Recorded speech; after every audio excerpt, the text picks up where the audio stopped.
Magandang hapon, ngayon po ay araw ng Martes, November 14, 2023. Update po muli sa lagay ng panahon. Humina bilang low pressure area ang binabantayang bagyo sa labas ng Philippine Area of Responsibility. Ayon sa Pag-asa, huli itong namataan sa may silangan ng Southeastern Mindanao.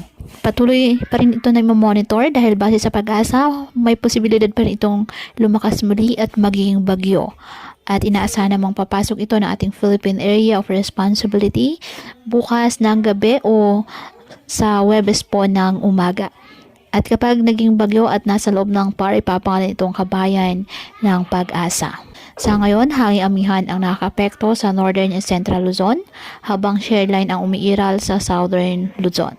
Dahil naman sa amihan, magiging maalon at delikado para sa maliliit na sasakyang pandagat ang pumalaot po sa mga dagat na sakop ng Ilocos Provinces, La Union, Batanes, Cagayan, kasama na po ang Babuyan Islands at Isabela.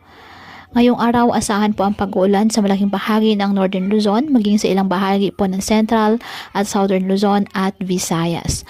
Uulan din po ibang bahagi ng bansa sa hapon.